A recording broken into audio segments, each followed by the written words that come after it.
myself situated here, and I'm going to go take a look at our modules.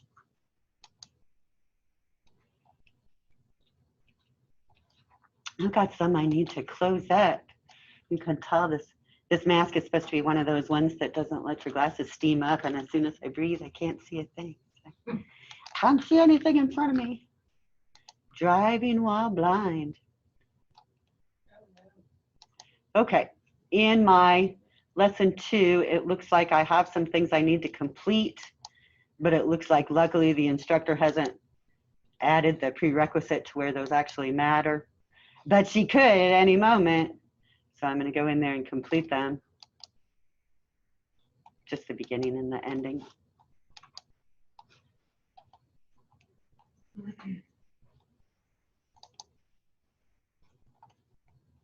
So we're going to be looking at the relational data model, and it's a lot like the stuff that we've been looking at so far. So I think that it'll go pretty smoothly, pretty quickly, because we have talked a lot about most of the topics that they have in this chapter. Just like you've seen so far, kind of a different way to look at things and a different way to emphasize the important points. So I'm going to bring up this overview document just to look at our objectives. And of course, this is just a silly graphic that I found, but here we have a bunch of different objects with our object model, and then our entities being related to each other with our relational model. So we're going to look at that relational database model a little bit more in depth, and some, again, different choices, and look at the characteristics of our tables. Some things we've just kind of glossed over, so we'll get a little bit deeper and add a few more layers here to our understanding, because our understanding is already pretty good. Help if I get to the right place, huh?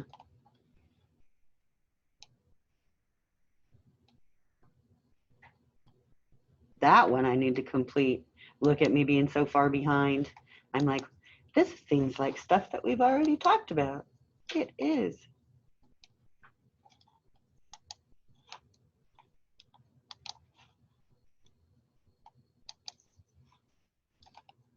So thank goodness we don't have to do that one again. They're all kind of similar, huh, so far? So we're really moving on to lesson 4, where we should be, and we're looking at entity relationship modeling. So we've looked at all these different models. Now we're going to look kind of at the process of building that model and creating that model. And of course, we've been doing that as we go, and you guys have been doing it a lot as you've gone through and done the problems that we've been working on. So when we are working with our entities and our relationships, we've seen already that we have a lot of different modeling tools or diagramming standards that come into play. And we can use those different tools and different diagramming standards at different points in the modeling process, depending on what suits our needs. So we have a lot of different options. Sometimes too, you'll find that you use the diagramming standard that the tool your company bought likes, right? So you might have a certain tool that does all of your modeling, and if that tool uses this Chen layout, then that's probably the layout you're going to be using at your company. So it can have a lot to do with the software that's been purchased. But we're going to really narrow it down. We don't have very many objectives. That's why I was looking at that other one thinking, wait, what? This sounds really familiar.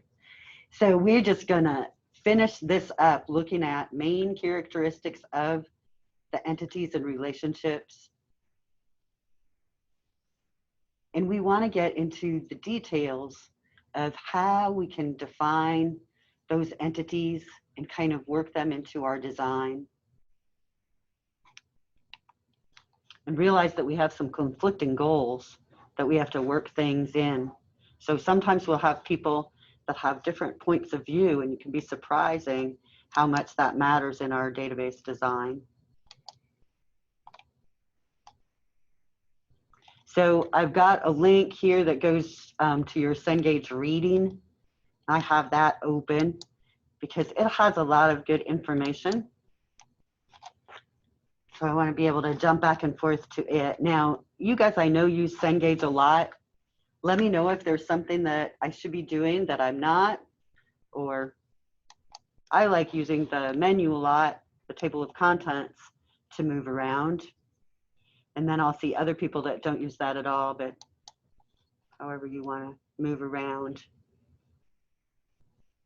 One thing that I had not seen earlier is that these appendixes talk about creating entity relationship diagrams and UML diagrams, which we'll look at those now as a retroactive scoring and say, how did I do? I think you guys have done great looking at that. So lots of good information. To go along with the reading, I've got the PowerPoint downloaded, and I'm going to open my OneNote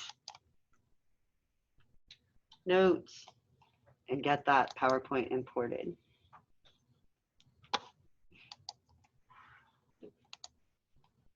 Oops, wrong one. Steaming.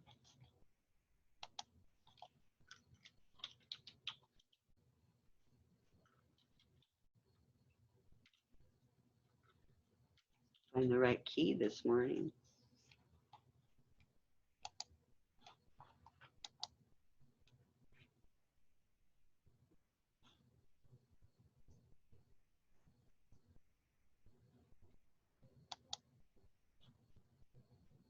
So I'm going to grab my chapter 4 and insert it as a printout.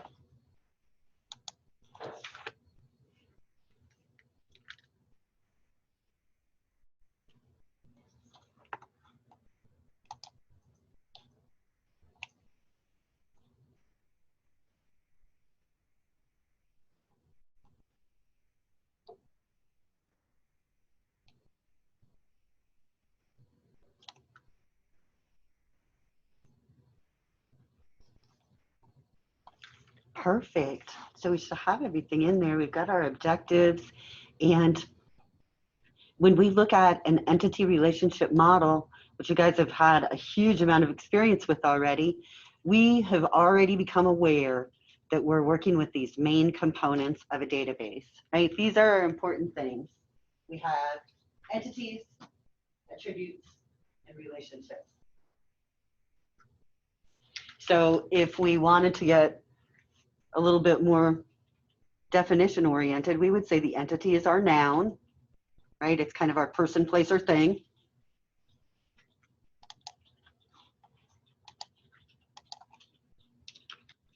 I got to put my text box over here outside of the presentation, and then I can drag it in there, but it won't let me just plop it in. So our noun is our entity, and our attributes we can think of as our has-a element, because our noun has attributes or attributes, depending on how you like to say it. So we know our attributes equal our columns or our fields or whatever technical term we want to use for those attributes. And then our relationships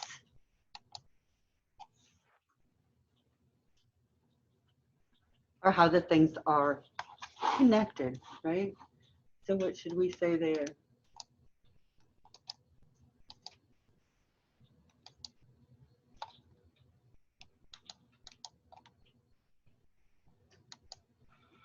We'll come back to it. But our relationships are our associations. I wanted to make sure to use the same word between our entities.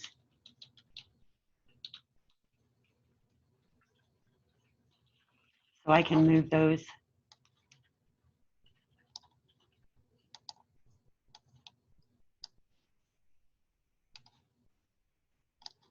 However you want to make it look. All right, so when we're working with an entity relationship diagram or creating our model, those are the main components that we're going to be concerned with. So let's think a little bit more about that entity. It's our noun. Like I said, it's the object of interest. What are we concerned about? When we're looking at an entity relationship model, we can think of that entity as a whole table, right? So this is kind of a conceptual thing, but if we're thinking about our model, we would be thinking of all the students. You know, I've got all these students in this table. So that's how an entity relationship model considers it. It's kind of a relational environment. But when we're looking at our diagram, our actual physical model diagram, that rectangle really represents one instance. Does that make sense? Because it can be kind of a confusing point when we're designing things. Because yes, we're talking about, as an entity, all of the students. But when I am looking at that diagram and I'm thinking about how does a student relate to a class? Is it one to many, many to many? How does this relationship work? I'm just talking about one of those entities, one of those students.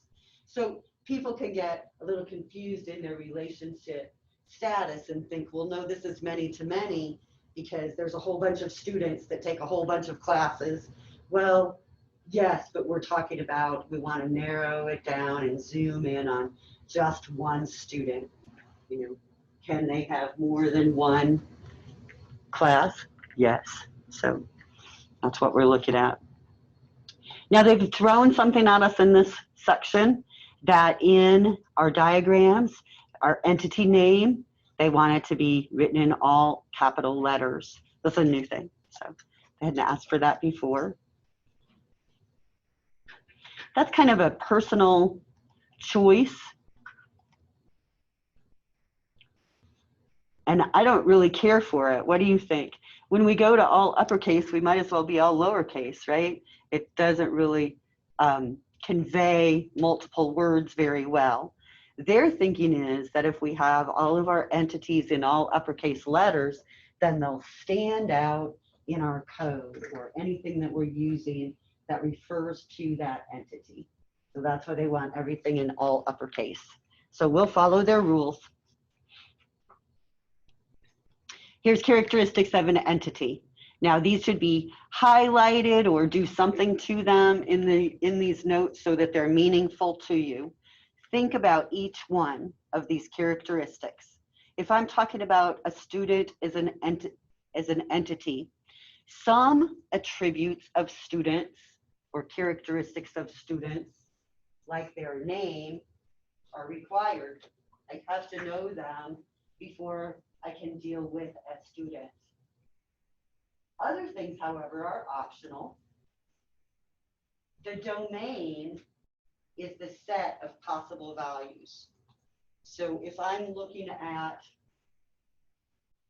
I don't know, a graduation date or graduation year, then the domain of possible values has to be valid years. So I couldn't put something in there like 1, 2, 3, 4. So even though that would be a valid number, it wouldn't fit in the possible domain of values of upcoming years that somebody could graduate. Identifier is something that uniquely identifies one instance or each entity instance, like our student ID.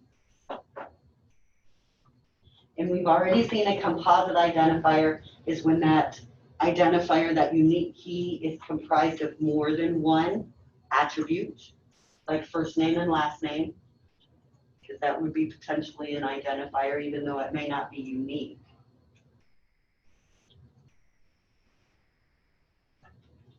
And then a composite attribute would just be any other sort of data item that could be subdivided. We've seen that, like, I can't even think of any good ones right now.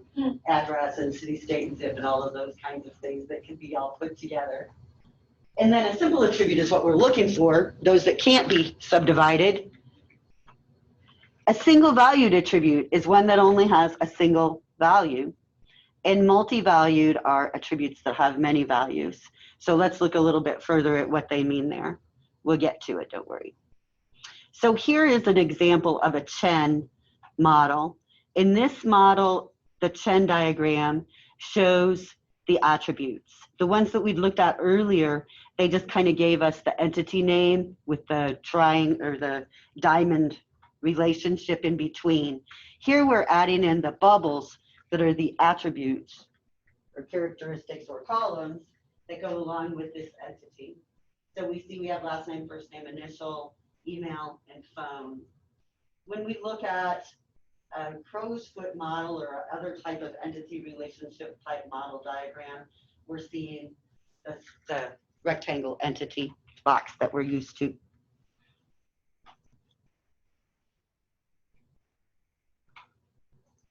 So how can we identify what our unique key is when we're looking at these different models?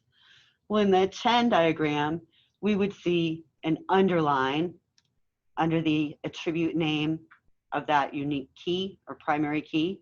And in our crow's foot, the different entity relationship models that we've seen, we might see an underline, or we might see the PK for primary key notation.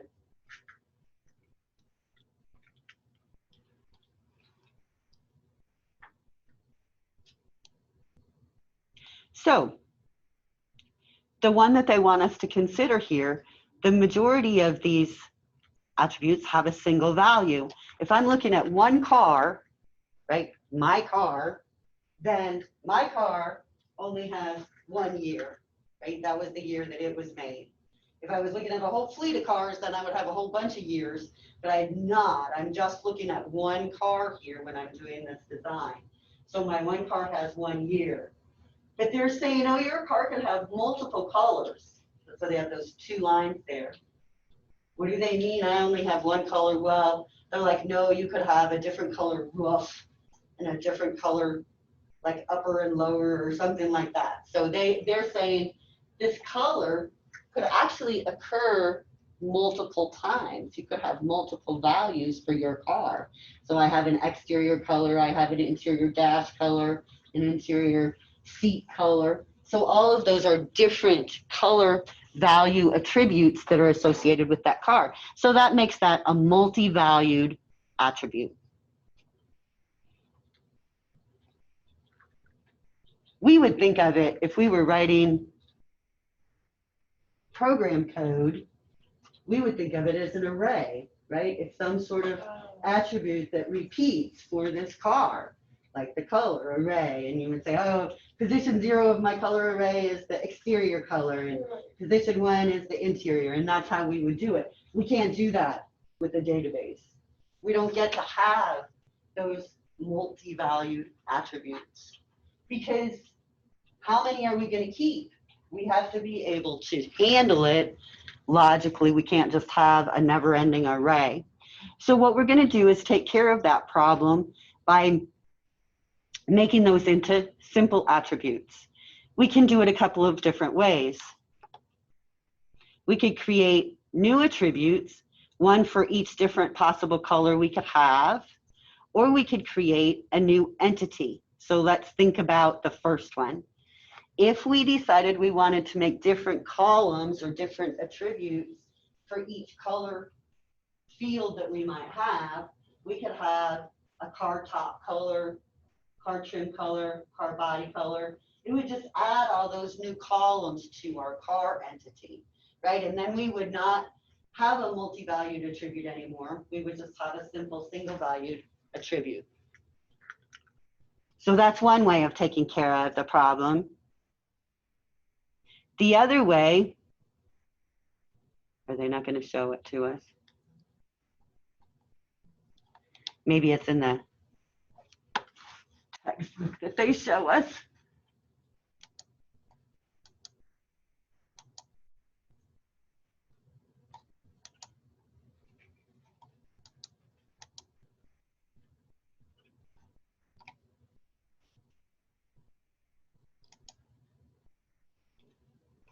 Huh, they don't show us. I thought for sure they show it.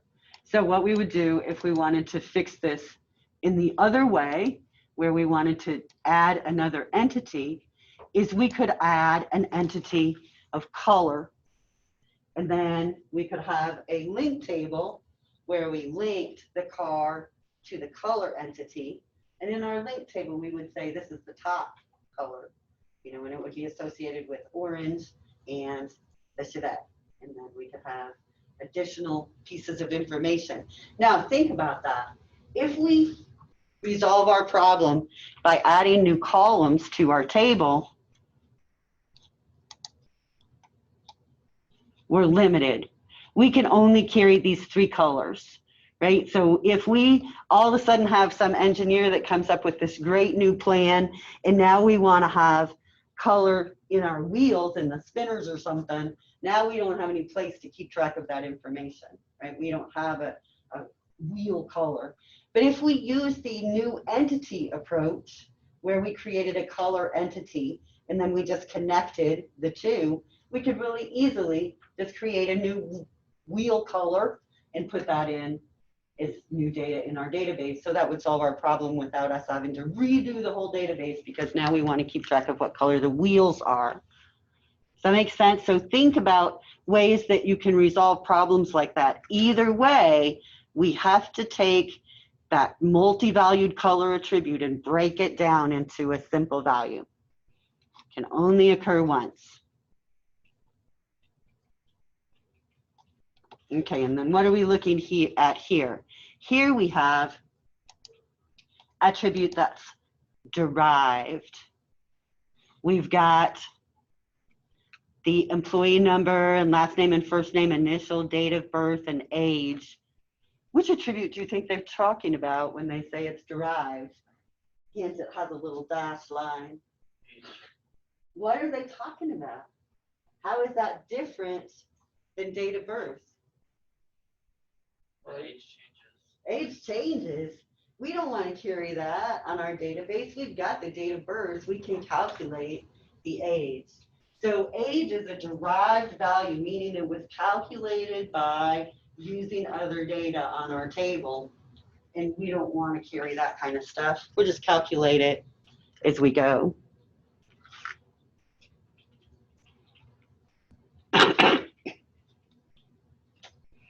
Very good, derived stuff. We got that. Now, they have a discussion here for us about storing that derived data. They say that there's advantages and disadvantages. So if we have stored that age value, we could actually save processing cycles. So if we were going to process some sort of, I don't know, birthday card app, we're going to send out 7 million emails tonight to say happy birthday to all of the customers whose birthday it is today. You know, maybe we would, in that case, only check the date, so we wouldn't care at all. But if we were going to add to that card and we were going to say, you know, congratulations on your 85th birthday or 14th birthday, now we've got to do that calculation for each of those people. So maybe if we would have just kept that age, we wouldn't have had to worry about it in this massive birthday card thing. So that's going to depend on our company. If we do this birthday card thing and it's such a high priority for our company that we feel like, no, it's got to run faster. It's taking like 15 hours every day to run out birthday cards, and we only have 24 hours in a day. So this thing's going to start running out of time. We've got to figure out a way to make it run faster. Well, we might need to keep that information then in the database. But if we're working for a company who, you know, as a normal situation, doesn't worry about that age that often, then we would be more concerned about the fact that we were going to have to constantly be updating that thing. How do we keep that age accurate? We're going to have to run that update constantly every night too. So there's advantages and disadvantages to keeping that data saved. Now, whenever we don't save it, of course, the advantage is that our accuracy is always going to be up to the minute. We're not going to be dependent on some sort of update process. We can calculate that value right at this moment. But again, it's going to use overhead to do that calculation.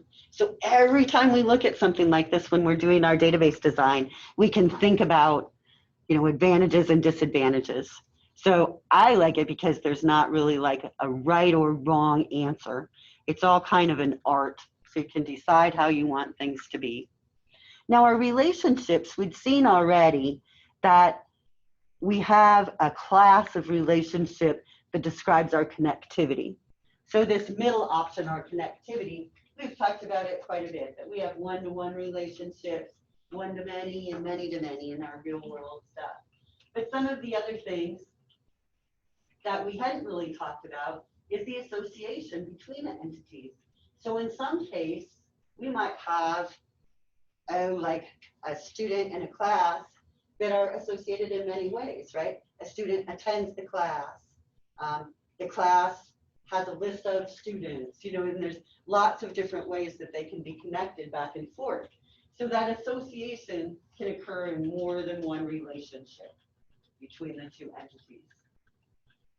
And then cardinality, this measurement that you guys have been using on some of your diagrams already. Again, just to define it, we have a minimum and maximum number of entity occurrences within one occurrence of the entity. So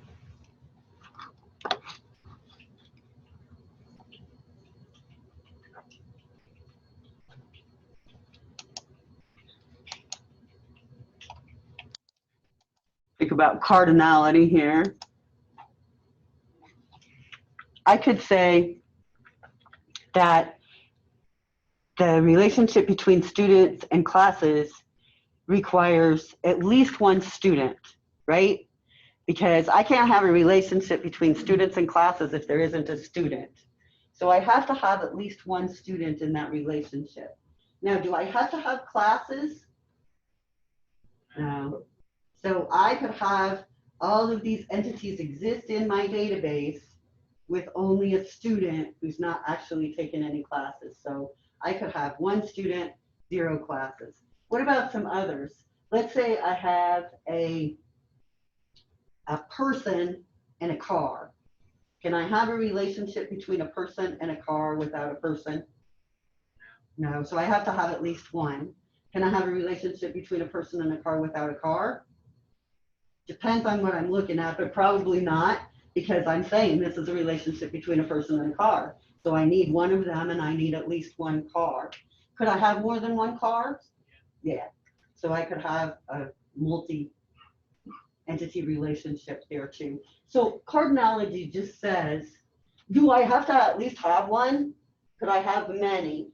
So whenever I'm looking at that relationship between one instance of this entity and one or many instances of the other, what kinds of minimum and maximums do I have?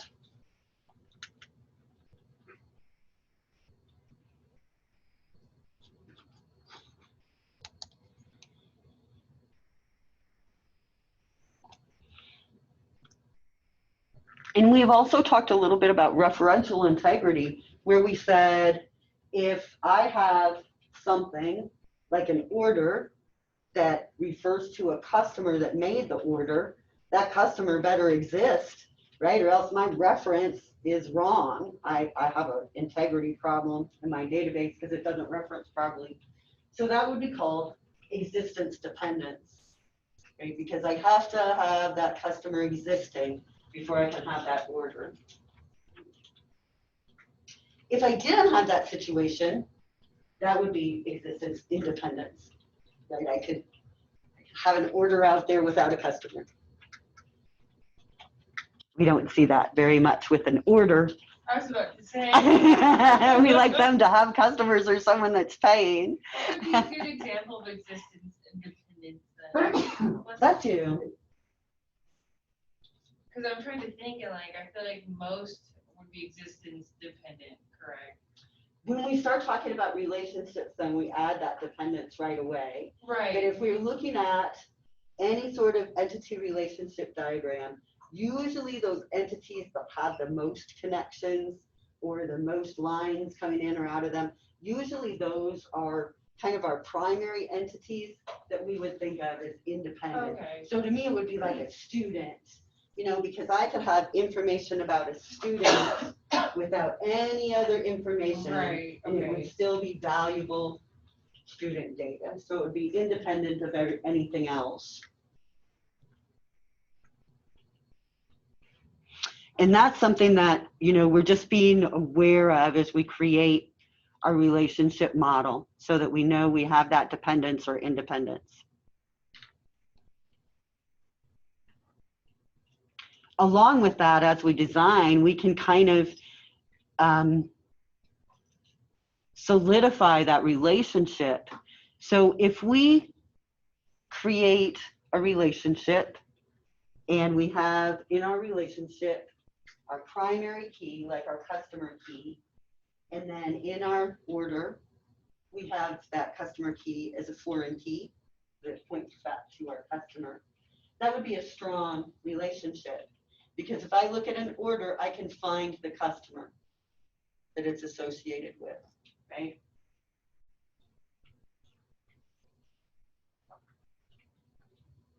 Now, if I didn't have that key, that could be something that could be a problem for us.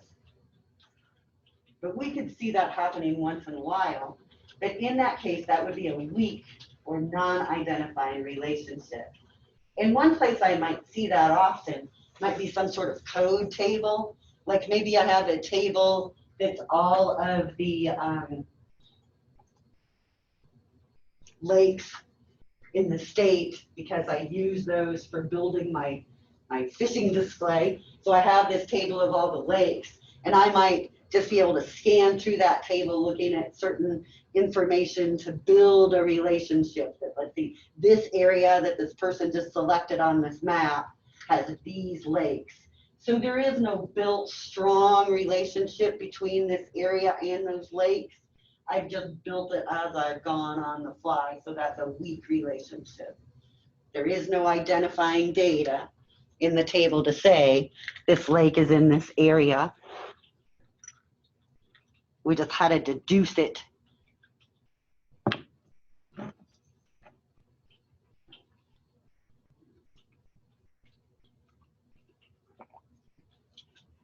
Oh, I should check. We could have somebody sitting in our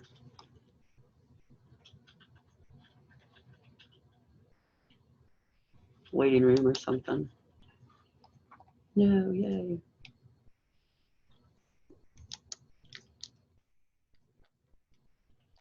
Do that if watch Discord in case somebody gets stuck in the waiting room. They can yell out to everybody. Okay, so conditions of a weak entity or a weak relationship. Some things that we want to watch out for whenever we're looking at that weak relationship. The relationship example that I gave you was existence dependent.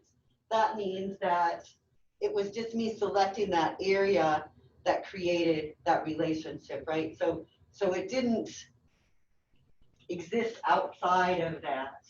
That means it's a weak entity. What are some other areas where we could have something that is dependent on something else? Our link tables, right? So those link tables that we've talked about creating, they only exist if their parent exists. They're dependent upon that. So is that, just to clarify in my head, it's link tables, are they always an example of a weak entity? I mean, is that, or would it have to be case by case? I don't know. I would say case by case just to be safe, but I think they probably would always meet that criteria, Okay. because we're always using those two foreign keys combined to create our new primary key. So they're always going to have keys that are derived from their parent. So they kind of don't really exist without that parent existing. They're very dependent on that. So. And whenever we're designing the database, we're going to make that decision. I mean, we could carry some sort of key in a table to decide. And when we create a link table, we're saying we're going to create this key by combining these two. So we've in effect said this link table is dependent on both of the parents existing. So our business rules are going to help us make those decisions.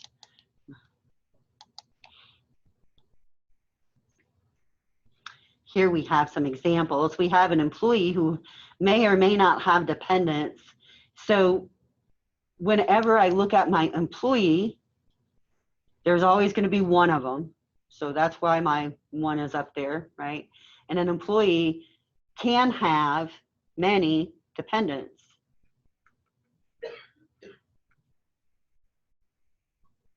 Then we've got all of our stuff listed here. And then our employee, one employee could have 0 dependents, so we can kind of see that relationship.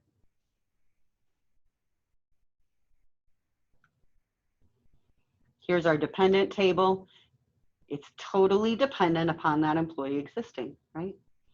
We can't have that information stand alone because we have to be able to look at the data in the employee table.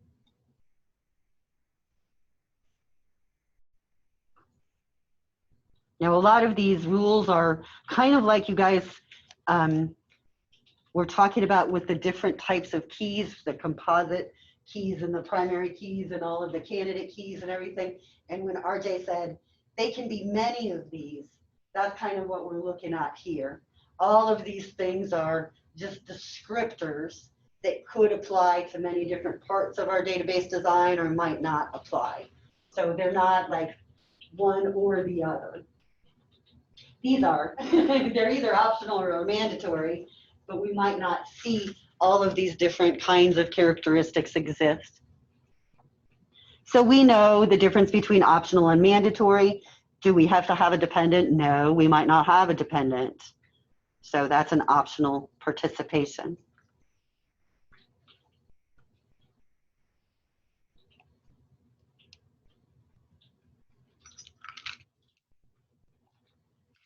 Of course, our given class section may or may not exist for a given course.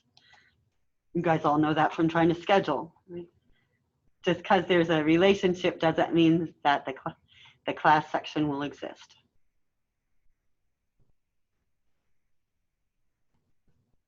But we could change our database design and say, yeah, they have to. We're not even going to create that course table unless there's a section, a class allocated for it. So we could change how that works, basically. We would be using our business rules and kind of influencing them.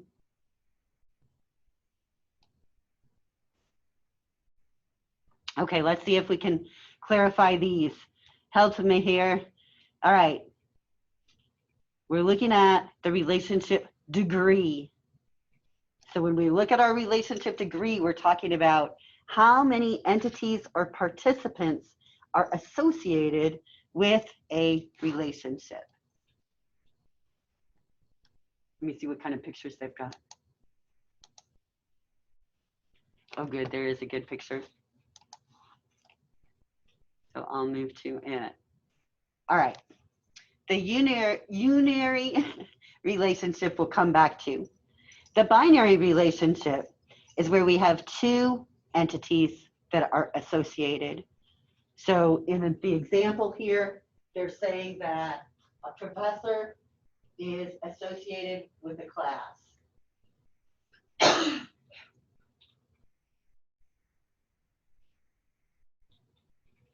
We've talked a whole bunch about how that could be a one-to-many relationship or a many-to-many relationship. So this is kind of a different way of approaching it, because here we're saying, what is the degree of the relationship?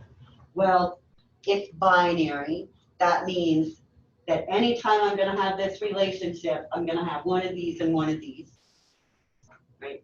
So I don't care about how many of them there are just in that relationship. Now here's a ternary relationship conceptual, because we would have to maybe change things a little bit to actually implement this in our database. But let's think about this kind of relationship. Here we have a doctor prescribing a drug for a patient. So all 3 of those entities have to be involved in that prescription, right? We have the doctor and the patient and the drug that they were prescribed. We have to have at least one of each. Now, to make that into a logical database design, we have to break it down a little bit. Again, kind of our link table concept, and add the prescription entity. And as we say this ternary relationship, doctor prescribed, patient a drug, we see that we're actually kind of mentioning that that entity should exist there in our sentence when we talk about it. So we add in that prescription, and now one doctor writes a prescription, the patient receives the prescription, and the drug appears in the prescription. Now we still have one doctor, one patient, one drug for that one prescription. Does that make sense? That we're talking about the number of entities involved in kind of one instance of our relationship.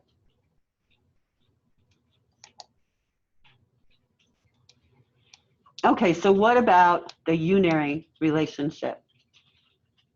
This is where we have a relationship in the entity to itself, to another instance of the entity. So when I look at an employee, in my employee table, I might have an employee ID of the employee's manager.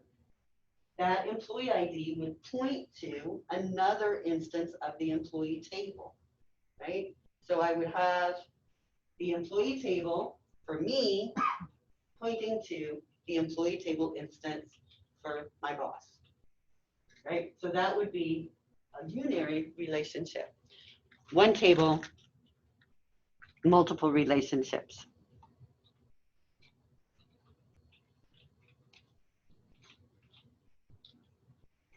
So whenever we're writing code, teaching programming, the recursive idea, the recursive concept can be a really hard thing for some people to understand.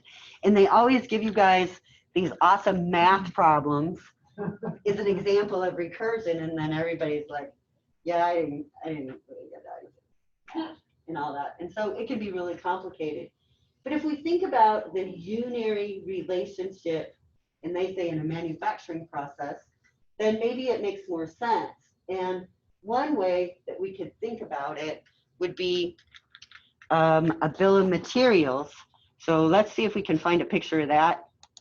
Open up your Google.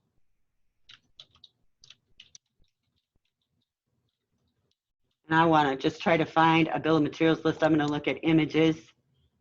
And here are all sorts of different ones. I'm going to find a good one. How about this second one? Oh, there it is. That's a really good one. It's a laptop. And what I've got here is my bill of materials for the parts that are necessary to build this laptop, right? Because the laptop's been ordered. My company now needs to bring all the parts together to get it assembled.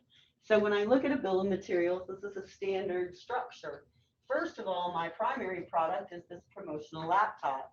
Within the promotional laptop then, is I start my recursive product search of saying, what products do I need in this product promotional laptop?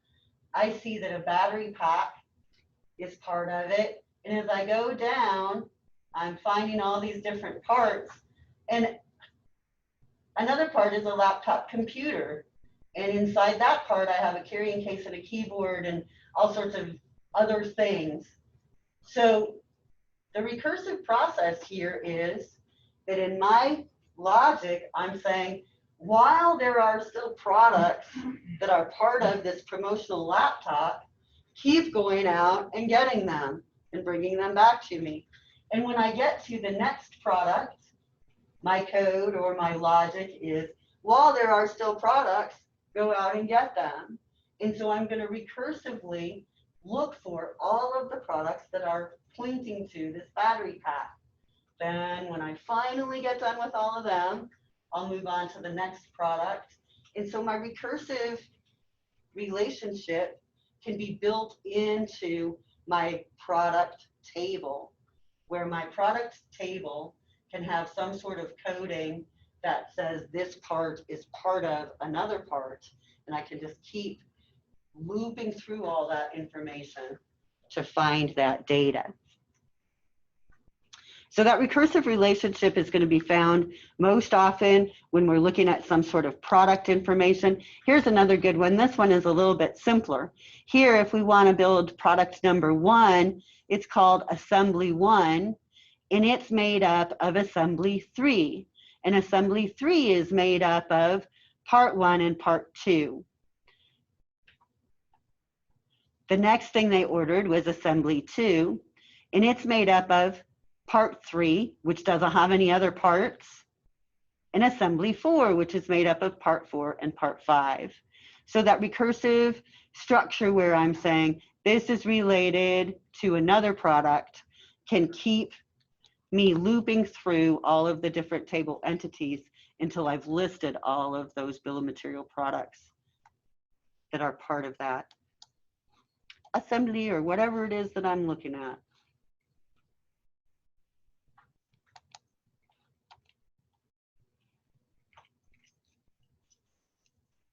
They say one common pitfall when we're working with unary relationships is to confuse participating in a relationship with referential integrity. And they are similar concepts, but they are just a little bit different. Because when I'm working with a unary relationship, I'm not dependent. I don't have a reference to another table. Okay, here's the recursive relationship, some other ones. I could have an employee with an is married to relationship. I don't know if I like the idea of thinking of that one as being super recursive. Might make you guys try to implement that, I'm not sure. And an employee management situation. And we could have a course that has prerequisite courses. So we could have a relationship like that there.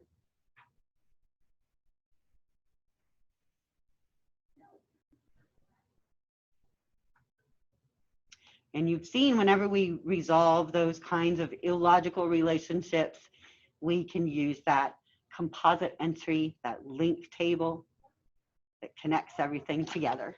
So here we have a class and a student, and we know that one class can have many students and one student can have many classes. So we've created an enroll entity. And of course, it has that composite key.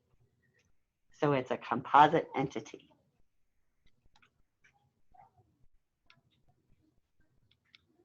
All right, so how do we build this entity relationship diagram from scratch, from starting out? You guys have done a really good job. You've been brought in at different spots, been given different pieces of information. What if you were starting from the very beginning? First of all, you would have to create a narrative, a verbal description of how the company operates. Then you'd have to identify business rules based on the descriptions of how they operate. From that, then, you could identify the main entities and relationships from the business rules, develop an initial entity relationship diagram, and then as we're looking at our entity relationship diagram, it's normal for us to start thinking about attributes.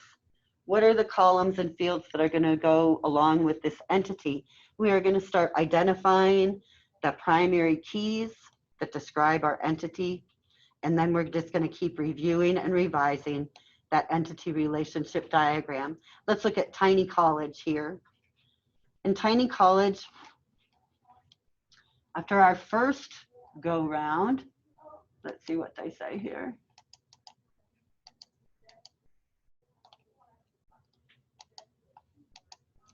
We've got our professor and a school and a department. And we can look at the relationships here that we've identified. So the school, it's like the School of Business, right? School of Arts. So that individual school is the one that's operating different departments. Thank you, RJ.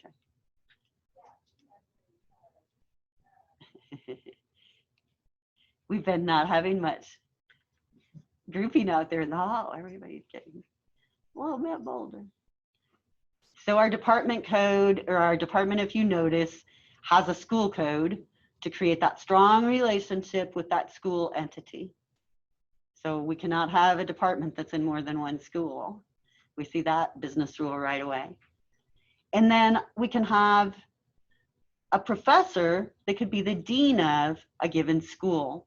And if we look at our professor entity, we see that there are some fields there but he's not closely tied to the school blah, blah, blah entity, but the school is closely tied to him or her, right? Because we've got the professor nom in our school entity.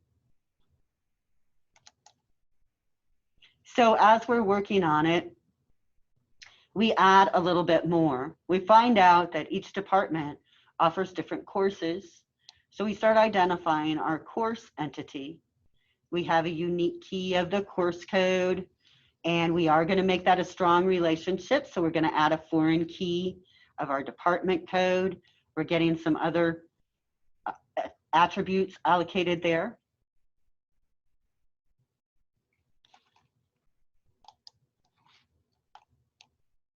Next, as we're going through our evolution, we decide that a course can be offered as a class in a given semester.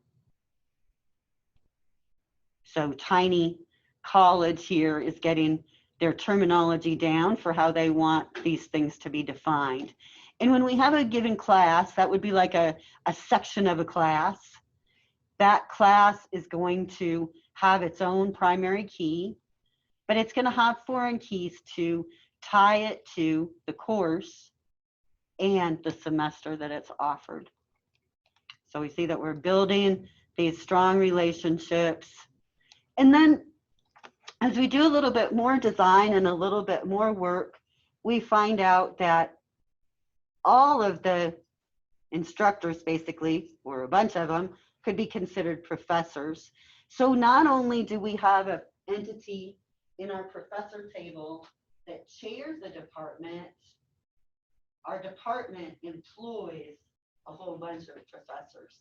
So now we have two relationships going between those two entities. And I point like this because I'm always thinking of the primary and the secondary, or the subordinate in our relationship. Next,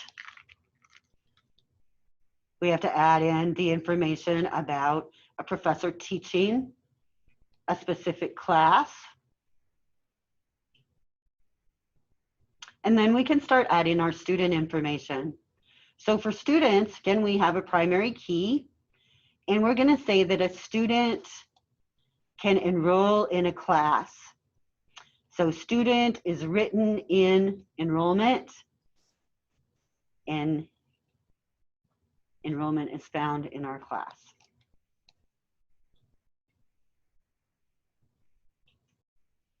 And then finally, we're going to say that we are going to assign departments to students. So based on what their major is, we're going to put them in a certain department code. And that could be a risky move, huh? Because students move a lot, but that's all right. We've got to associate them with something. And then we can say that, oh yeah, besides professors being part of a department, they might also be advisors of students that are in that department. So we could have that relationship too going on besides the class. And then we could add in some overhead information and say, well, classes have to have a specific room, and rooms have to be in buildings.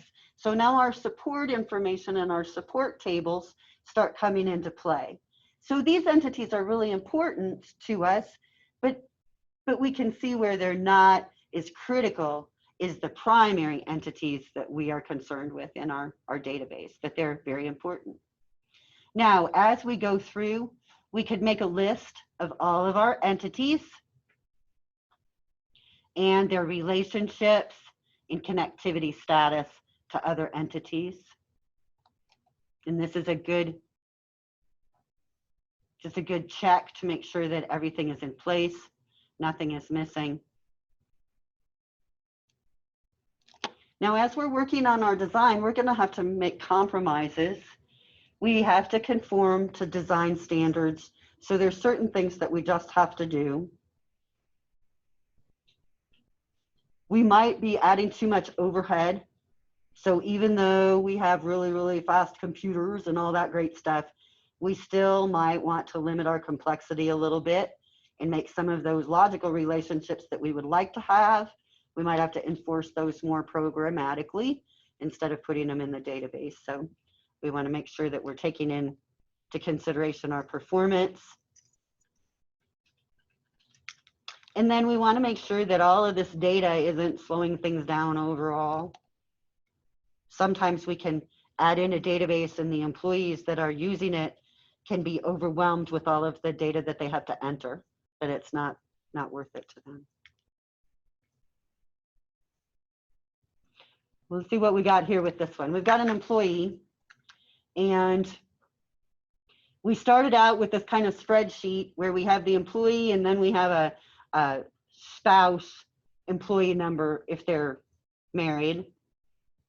And then we decided that we should split that out and we should have a different table that just shows us employee number relationships. So employee 345 has a spouse of 347. And with our self-joining link table like that, that's giving us that relationship information and pulling it out of this main table, so that's good. And then we think, well, you know, we could do some other things. We could add in an actual marriage entity and say that each time someone in our employee gets married, we add in this marriage as a unique key, and we keep track of what the employee number was and all that information, keep track of it.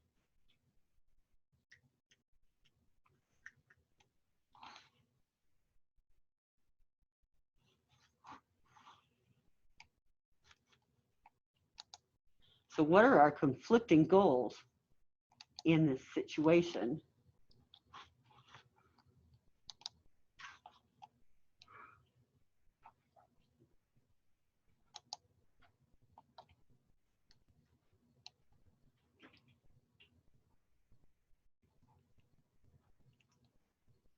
We knew at the very beginning that our employee table up here could yield to anomalies because we could have a divorce, right? And then we could have some problems with our data or something like that.